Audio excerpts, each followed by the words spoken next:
राधा रानी की अटारी पर आप कभी गए हैं बरसाना? बिल्कुल। उससे नीचे एक समाधि बनी है गुलाब खान की।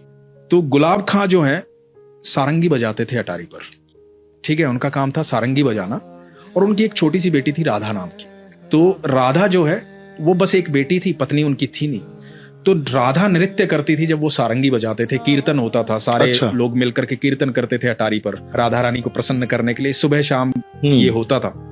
और यही उनकी दिनचर्या थी और यही जीवन यापन का साधन भी था। तो वहीं से उनको भोजन प्राप्त होता था, जो प्रसाद में मिलता था वही ग्रहण करते थे बेटी और बाप जो हैं। तो ऐसे करते करते समय बीतता जा रहा था, राधा बड़ी होती जा रही थी। जब राधा बड़ी हो गई तो वहां के गोस्वामी जी ने, कुछ लोगों ने कहा कि भाई राधा का विवाह कर दे, शादी कर दे।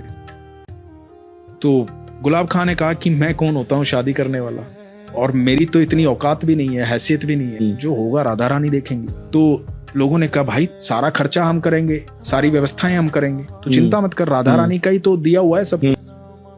तो एक लड़का देखा गया और राधा की शादी कर दी गई।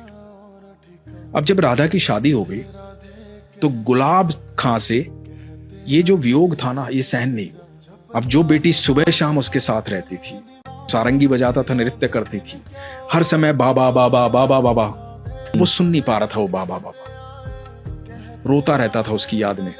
लोगों ने बहुत समझाया कि बेटी पराया धन होती है। उसका विवाह हो गया, वो चली गई, सारंगी बजाना छोड़ दिया, सारा दिन राधा राधा करता रहता था। एक दिन हुआ क्या कि गुलाब खां दिखाई नहीं दिया किसी को, खूब तलाश किया, गुलाब खां कहीं नहीं मिला। तो लोगों को लगा कि बेटी के वियोग में आ गया था, दुखी हो गया था, हो सकता है बैकुंठ धाम चला गया हो, उम्र भी हो गई थी उसकी। तो लोगों ने एक समाधि बनवा दी गुलाब खां की याद में बरसाना में। एक दिन गोस्वामी जी अटारी से नीचे आ रहे थे, महल से नीचे आ रहे थे, राधा रानी के महल से। तो गोस्वामी जी को आवाज सुनाई दी पीछे से कि गोस्वामी जी राधे राधे। पीछे मुड़ के देखा तो गुलाब खां खड़ा हुआ था। बोला कहाँ थे तुम, इतने दिन से दिखाई नहीं दिए, हमने तो कभी अटारी पर देखा नहीं तुझे।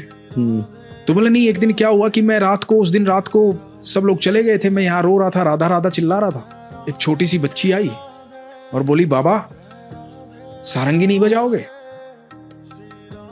सारंगी नहीं बजाओगे तो मैं नृत्य कैसे करूंगी। तो मैंने सारंगी बजाई, वो मेरे को अंदर लेकर चली गई महल के, और महल में वहां ठाकुर जी थे, राधा रानी थी और रास हो रहा था। अब वो रास करते और मैं सारंगी बजाता हूं, मैं वहीं रहता हूं। अब मेरी राधा हर समय मेरे साथ रहती है।